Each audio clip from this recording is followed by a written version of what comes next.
The quiet cost of loyalty. Have you ever stayed somewhere because it felt safe, familiar, even comfortable, only to wake up one day and wonder, am I still happy here? One of our listeners shared something recently that stopped me in my tracks. She posted, I've been working at my job for 6 years. I used to love going to work, but now not so much. You know, when I started putting together this episode, I wanted to say to you, I see you, I hear you, I acknowledge the courage it took to post that and to speak your truth about your career. It's a comment that resonates, doesn't it? Many of us have been there, staying in a job, a role, even a relationship, because it's what we know. Because at one point, it's exactly what we wanted. When you arrived at that job, it was the job you wanted. You could see lots of possibilities there. You could see places that you could go there. But now, not so much. You wake up in the morning and you think, why am I going into that company? You wake up, you drive in. Many of you are going back into your offices. You drive into the office and you think, gosh, in that drive, I don't really want to be going here. You sit in the parking lot and you contemplate and you find the courage and the energy to walk in that door. And you know that you hate it. If you're working remotely, you sit at home and you're doing that task, you're doing that job. It doesn't inspire you, it doesn't motivate you, it doesn't help you to feel fulfilled. You don't find a purpose in the work that you're doing. What happens when we are no longer inspired by the work we're doing? Does that mean it's draining us? Often, yes. What happens when loyalty becomes a quiet barrier to our growth? What happens when we think about career change? Usually it's fear. What happens if I make a mistake? What happens if I try to leave this job and I can't find something else? What happens if where I go is just as bad as where I am right now? Change is scary, right? It's hard. It's the thing that makes us go, oh my gosh, do I really want to do this? Today, we're going to dive in to the quiet cost of loyalty and the toll that it takes on you and the toll it takes when we stay too long out of fear. Together, we'll explore how to know when loyalty is keeping you stuck, why fear of leaving is so powerful that it stops you from making any decision about your career. And most importantly, how to evaluate when it's time to move on your terms, not on theirs. By the end of this episode, you'll have tools to answer the critical question, are you staying out of loyalty or fear? That is the critical question. Are you staying out of loyalty or fear? That is what we're going to answer today. Stables. I met Whitney, Rockefeller, and Brown, and they. Welcome to What's Your Possible. My name is Margaret Spence, and I'm your host. What's Your Possible is about reskilling women for tomorrow.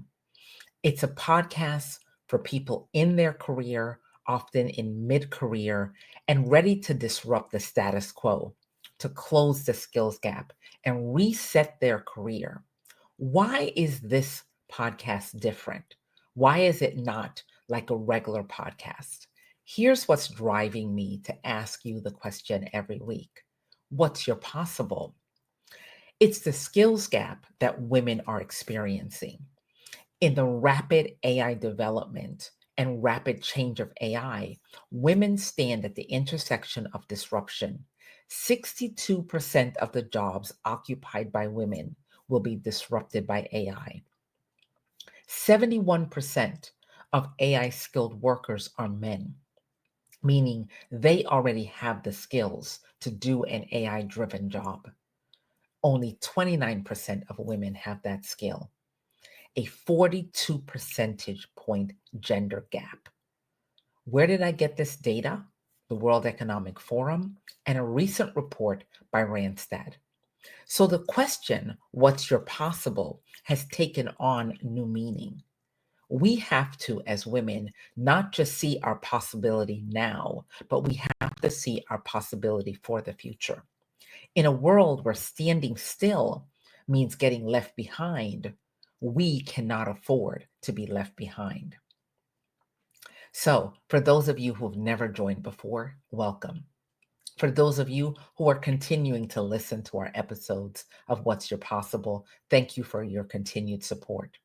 If you have not gone to our YouTube channel, please go there, right here where you're watching this video, and like our channel, subscribe, and tell a friend. Tell someone about our channel. So, a little bit about me. I'm the author of Leadership Self-Transformation. It's the 52 career-defining questions that every high-achieving woman must answer. And I'll show you a cover of the book, Leadership Self-Transformation. And this is my copy that I've dog-eared. I've got tags on it and everything. And today we're going to actually read one of the chapters from the book as we talk about this particular subject, the quiet cost of loyalty. I want to challenge you to pivot boldly, to redefine your goals, and take charge of your future. This moment, right now, in 2025, is not business as usual. It's a wake up call for all of us. It's a wake up call for all of us who are diverse. It's a wake up call for women. AI disruption is reshaping industries, and the need to adapt is even greater. We cannot be fearful in our conversation. We cannot be fearful in what we do. We need actionable strategies around our careers and how we transition not only where we are now, but where we want to go. Don't let the future pass you by while you're sitting here saying, I should be doing something different with my career. So today, let's talk about loyalty. Loyalty. Are you loyal? Too loyal? The question is, what is loyalty costing you right now? Does that resonate with you? Think of it in this moment. Are you too loyal to the organization and less loyal to yourself? Let me give you an example, just a broad example. Let's say you're in an organization and you're trying to grow or move up in your career and you keep applying for roles and nobody's giving them to you. Or you're not getting the actual development that you need and the reskilling for the future of the organization, that you're sitting in the same role.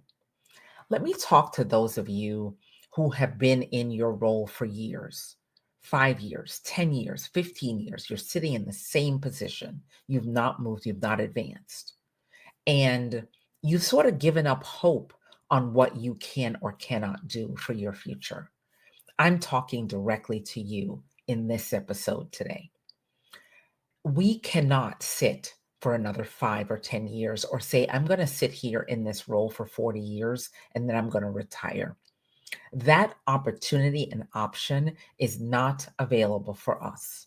We have to be bolder in our taking charge of our careers. We have to be bolder in what we do. You know, the quiet realization is that something has shifted, right? HR is implementing AI left, right, and center.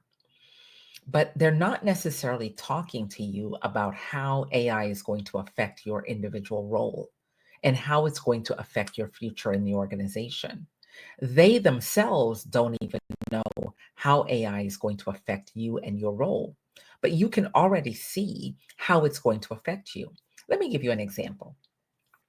I have cable, like everyone else, and internet. And 2 weeks ago, I was here and the internet went out. We had a rainstorm and the internet went out. And I was stuck. So I waited a couple hours. We still didn't get internet back. I decided I would pick up the phone and I would call Xfinity, my carrier. And when I called, I got a robot Complete robot. The robot said to me, "Hi, Margaret. I'm diagnosing. You're calling about your internet. Why are you calling? Calling about the internet? I'm diagnosing it. You have internet coming into your home. Really? No, I don't. I don't have any internet coming into my home. There's no internet coming into my home right now." But the bot said, "Yes, you have internet." It said, "On our end, we have no problems. So the problem is in your house." And it asked me, "Would you like anything else?" And I said, "I want to know how to fix it." And it said, "The problem is in your house." And the bot hung up on me. Goodbye. The problem is on your end. The bot was right. My router had gone out. So the modem was working and the connection to the house was working, but what got it through to the rest of the house was not working. That was on me. But in prior years, I would have had a customer service rep to talk to. I would have been able to talk to someone. In this instance, 2 weeks ago, I had no option to go to a person. The AI had told me what it needed to tell me. It was done. It did not offer me the option to go to a customer service rep. It basically said, "You got a problem. It is your problem. Goodbye." So the quiet realization has to shift for all of us that what we used to do may not be there in the long term future. The Randstad report said over the next 5 years, the radical disruption of positions will occur. So, my question is always, what's your possible? But we cannot get to what's your possible until we deal with all the things that are underneath that are blocking and stopping us from moving forward. We cannot move forward to see the disruption that AI is coming with unless we deal with the emotional baggage that we have right now, the emotional stuff that has kept us stuck forever. In order for us to see the future correctly, we have to let go of the stuff that's holding us back right now. And that is critical, that we let go of the stuff that's holding us back. So, the topic of the quiet cost of loyalty and career stagnation is imperative. The quiet realization that something has shifted. What once brought you joy, purpose, and fulfillment now feels dull, heavy, even draining. We have to address that. We cannot look at the future without addressing the present. And yet, even though you are feeling this dull and draining and the weight of unhappiness in the current job that you have, you stay. Many of you stay. Many of us stay in these roles. We stay because we feel loyal. We stay perhaps because we're afraid of what could come next. Today, I want us to unpack that. Why do we stay so long or too long?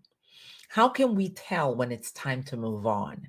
And most importantly, how can we make the move without fear or fear holding us back?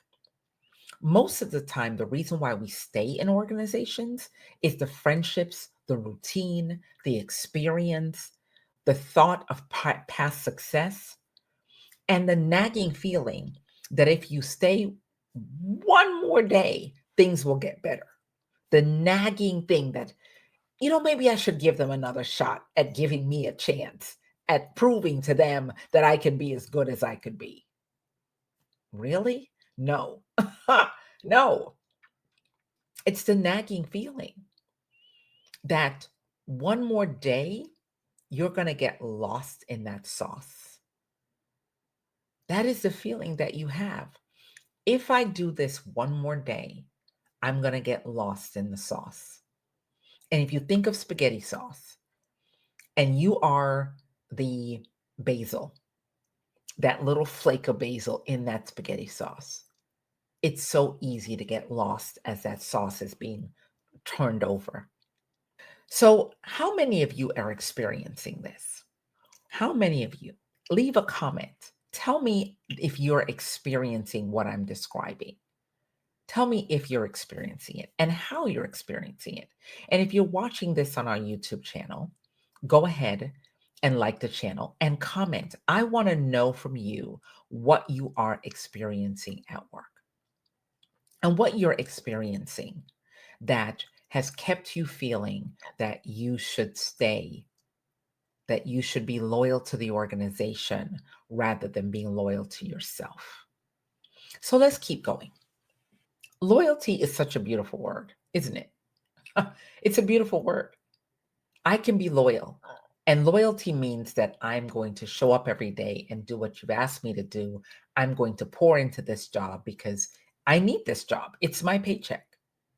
But if you stay beyond your half life, and if you don't grow, and if you don't advance, let me speak to you, women, specifically.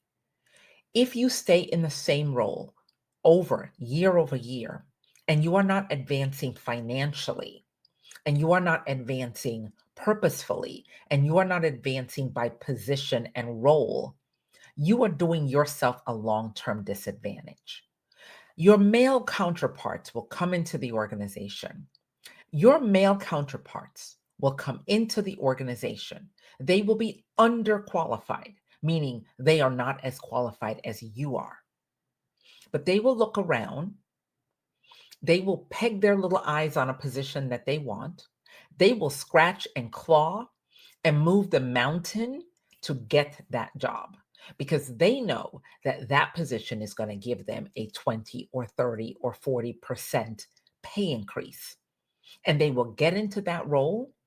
They will institutionalize their experience. They will network. They will claw. They will scratch. They will stab you in your back. They will steal your work and they will move again.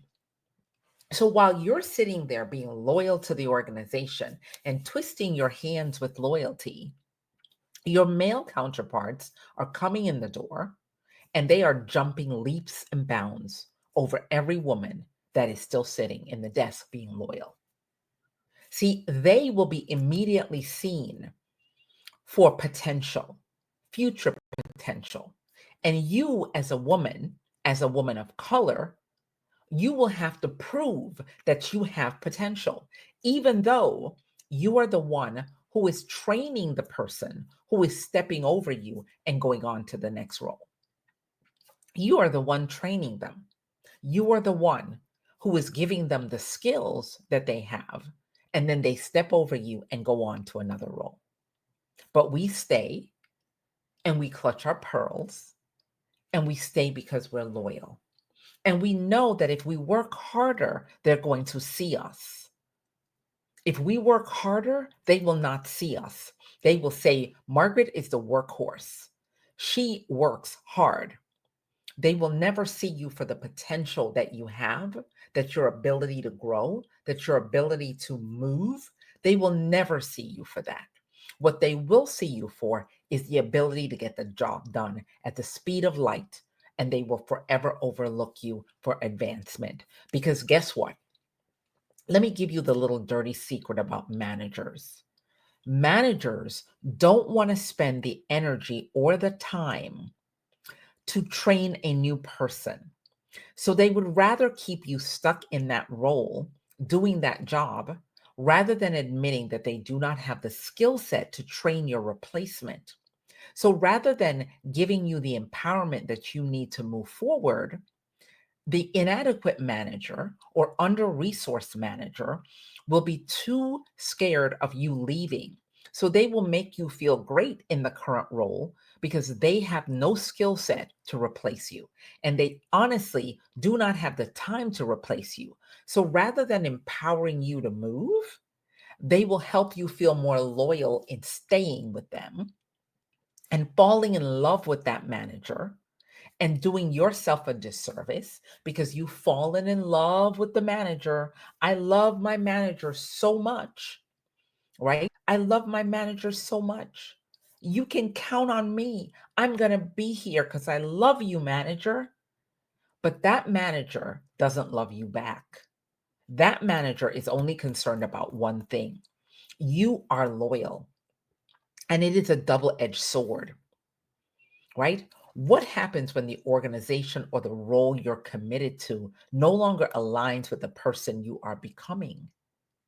Do you then say, I'm really loyal to my manager and I can't move from this role? I'm loyal to my manager, I'm loyal to the organization. Really, what you are is not loyal to the organization, you're loyal to the manager. You like your team, you like your manager. And because you like your team and your manager, you don't have any reason to think I should move on. But maybe your manager is looking for a new job and they're about to go out the door and you're about to get a new manager.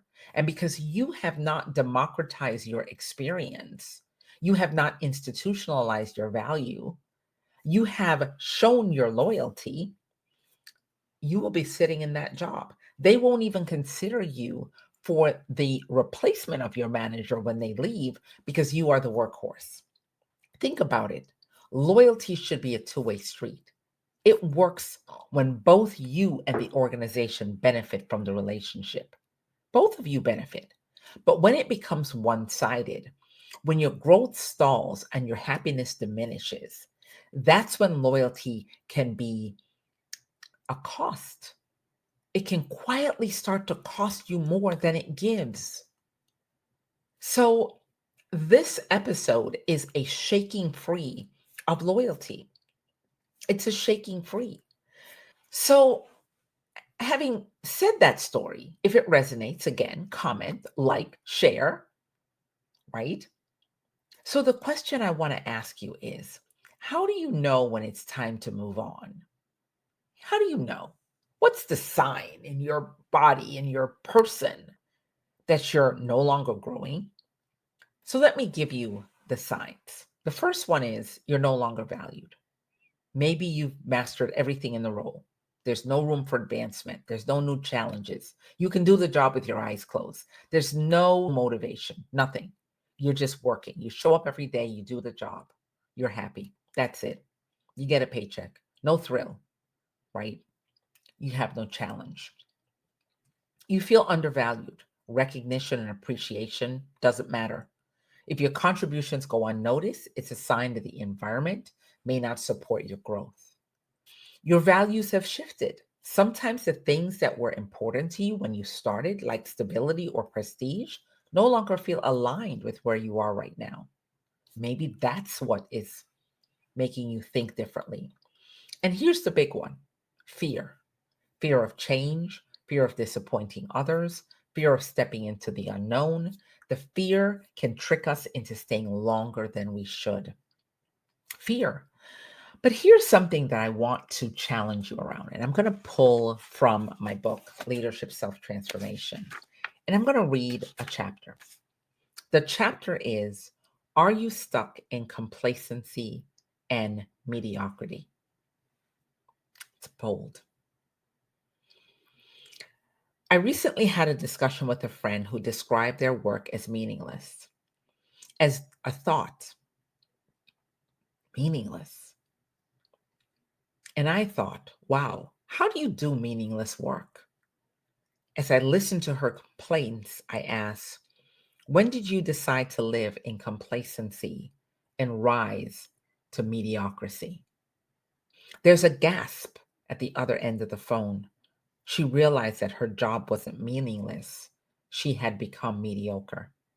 Often, we make agreements with ourselves to show up only at 50% or 40% or 30%. But really, who are we hurting?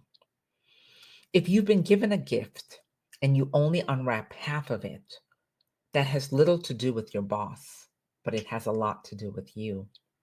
Society has grown accustomed to rewarding mediocrity, mediocre people, and allowing individuals to be complacent about their lives and their careers. But if you allow years to go by while you show up with less than your true abilities, then you are setting yourself up for regret. The question is, if you stay, what will you regret? That is the question. If you stay, what will you regret? What will you look back on 5 years from now and say, I should have done this differently? I should have done something differently. I regret having stayed at that job this long. I regret having not pursued my career. I regret not applying for that role. I regret that I left my pay on the table. I regret that I didn't ask for what I wanted. Overcoming fear is a critical thing that we have to do to not live in regret. I know fear is real. I've been there. I've stayed in roles longer than I should have because I was scared of what might happen if I didn't, if I left. But here's what I learned: fear is just a sign that you're stepping into something new. It doesn't mean you're making the wrong choice. Let me say that again. Fear is just a sign that you're stepping into something new. It's that uncomfortableness of change. It doesn't mean you're making the wrong choice. So, how do you overcome it? How do you overcome the fear that has you stuck in a role that you're unhappy? We have to start by confronting the fear. Write it down. What's the worst thing that can happen if I left? And that is the scary question. Maybe the new job won't work out. Maybe I will become unemployed. Maybe I don't have enough money in my backup plan. Then reframe the fear. Reframe the fear. Because for all the things that you think that could happen, that you estimate, or the story that you build about what could happen, or the story you build about what might happen, reframe that fear and ask yourself, what's the best thing that could happen if I left right now? I could have a better pay. I could have a better support system. I could surround myself with people who cheer me on. In order for us to go through transition, we have to find our transition cheering squad. No one can make decisions about their career in a silo by yourself. You need a set of people who are going to cheer you on, not a set of people that's going to help plant self doubt in your head. In order for us to move from loyalty and end career stagnation, we have to be willing to shake free. But in order to shake free, we need people who are going to support us, who are going to tell us the truth, but who aren't going to plant self doubt in our head. Because there are people who will plant self doubt in your head who will help you stay stuck. They'll help you stay stuck. They will help you stay stuck because they themselves have fear of leaving the roles that they are in. So rather than saying to you, you can do this, they'll say, well, what happens if you fail? What happens if the new job lets you go? What happens? What happens? What happens? What if, what if, what if, what if, what if? Those people are not the ones you want talking to you as you work your way through the fear that can occur when you're trying to move on to a new job. Those are the people that you need to let go, that you need to say, you're not the one I want to hear from. Thank you for your advice, but in this moment, I don't want to hear it. You shut them down and you get people in who are going to ask you big questions, who are going to ask you bold questions. So let's evaluate 5 bold questions that I want us to think about. There are powerful questions that we should ask ourselves around the cost of loyalty, but around career stagnation. These questions will help us find our way to move beyond being stuck and feeling unhappy. So let's go through those questions one by one. The first question is, what would you do if you weren't afraid to start over? And in this question, you want to fully explore your fear. You want to write it down. And you want to write the fear down as if it has happened. Because here's what happens to us. We write the fear down and then we build a story. The story hasn't really happened. The fear is what's happened. So when we write it down and we say, well, I'm afraid the new job will not be what I want, that fear is not a reality fear.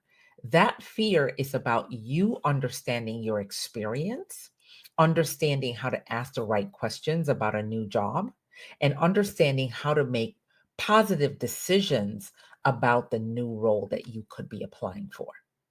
That fear is not a fear grounded in any kind of reality. That fear is you're saying, I don't really know how to interview and I don't know how to make a decision, a prudent or a good decision about my own future. So the fear is, I'm afraid to start over. No, that's not a fear. The real issue is you don't have the skill set to make prudent decisions about your future. That is what we're dealing with. That is the problem. That is the real problem, right? It's not what you think is the problem. The problem is the underlying. Question number 2 is, are you staying because it's safe or because it's where you are meant to grow? See, comfort zones are cages that keep you from reaching your full potential. This podcast is called What's Your Possible? Not what's possible, not what could I do. The question is, what's your possible? Can you see your possibilities in the current role you're in? And if you cannot see your possibilities in the current role you're in, what do you need to do to be able to see your possibilities? Now, here's what I want to level set with everyone. Coming out of your comfort zone doesn't mean that you need to leave the organization you're in. Coming out of your comfort zone means you need to raise your hand and ask for something else. It means you need to raise your hand and demonstrate what you want. It doesn't mean that you're going to put a resume together and quit your job and move on to something else. That may not be an option. What might be an option is finding another role in the organization you're with right now so that you can advance from there. That's what it is, right? The comfort zone is a cage that keeps us from reaching our full potential. And we cannot forget that that's what it is. Number 3 is, what is the one thing you've been avoiding that could unlock your next opportunity? What are you avoiding? Are you avoiding raising your hands for opportunity? Are you avoiding having a discussion with someone about your next opportunity? Are you afraid of putting yourself out there? What is that thing that is making you feel uncomfortable, that is beneath your uncomfortableness, that is your hidden possibility? Can you get uncomfortable to find what's possible for you? Is the question. The next one, number 4. How would your career change if you believed you deserved more? Let me pause because this is a big one. I'm going to let the air sit for a second right now for all of you to think about this question. How would your career change if you believed you deserve more? How would it change? What would be different? See, self-worth and how you believe in yourself can drive transformational decisions. If you do not believe in yourself, you cannot transform your decisions. You have to first believe in yourself.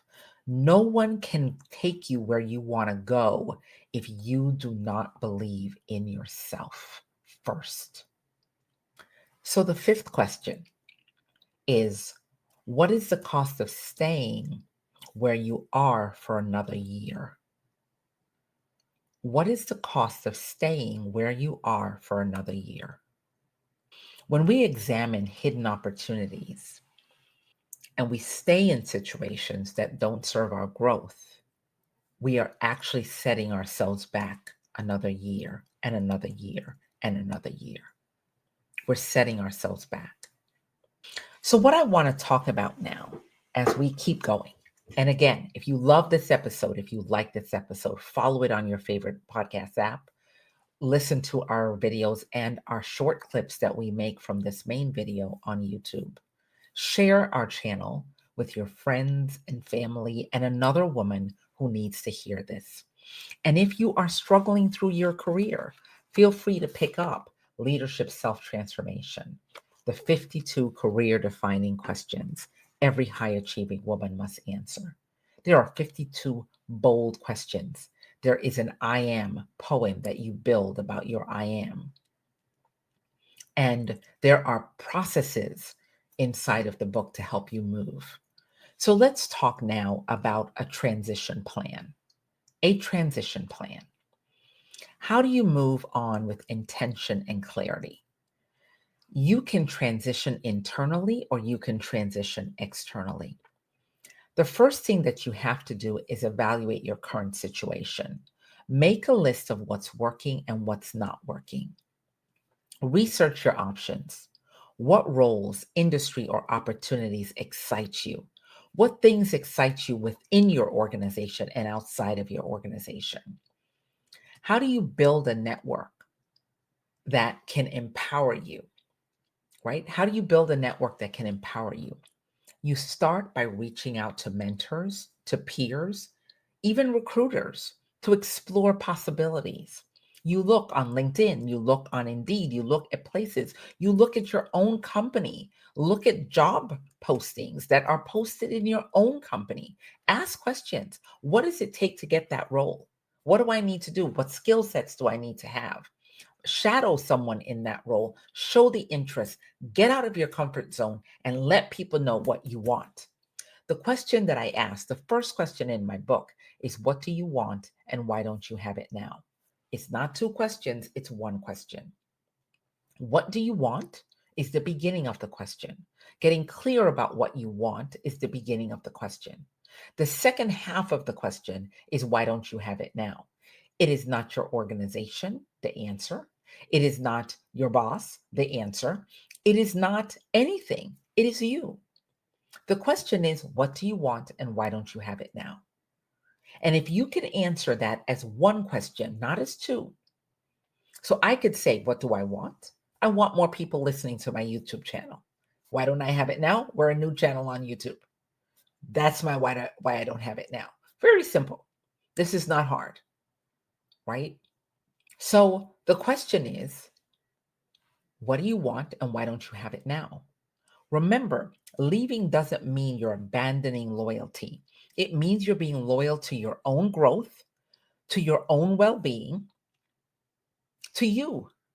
Starting in February, we're going to run an open access career lab for women on Saturdays. It'll be live on YouTube. We're going to run it between 2 and 3 p.m. on Saturdays for about 6 or 7 weeks.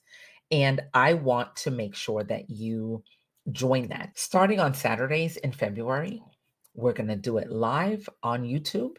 And we hope that you'll join us. We'll send some information out. We'll post it here on our YouTube channel in our communities page. And you can come to our website and you will find out information there. So as we wrap up, let's recap. The 5 questions to evaluate if you're stagnating at work. Let's go through them pretty quickly. What would you do if you weren't afraid to start over? Is the first question. The second question is, are you staying because it's safe or because it's where you're meant to grow? What is the one thing you've been avoiding that could unlock your next opportunity? Is the third question. The fourth question is, how would your career change if you believe you deserve more? That's the fourth question. How would your career change if you believe you deserve more? And the fifth question, what is the cost of staying where you are right now for another year? What is the cost of staying in the role you're in right now for another year? What would that look like for you? So let's wrap up. This has been a great episode. Thank you for joining and thank you for staying till the end to listen to everything that we've discussed around the quiet cost of loyalty and career stagnation. So when you think about staying out of loyalty or staying out of fear, I want you to think that this is the question that I want you to sit with this week. If you're unsure, start with a simple exercise. Do a loyalty audit. Write down why you're staying, what's holding you back, and what possibilities might be waiting for you. Because here's the truth. Loyalty to yourself is just as important as loyalty to the job or the organization. You deserve to thrive, to grow, and to feel fulfilled in your work. I'd like to hear your thoughts about this episode. If it resonated with you, share your reflections with me. Don't forget to subscribe and don't miss what's next. What's next is we're going to continue to deep dive into the things that are blocking us in our career.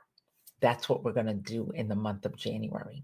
And in February, we're going to really talk about some strategies to move forward. Until we see you next time, stay resilient, stay bold, and keep exploring what's your possible.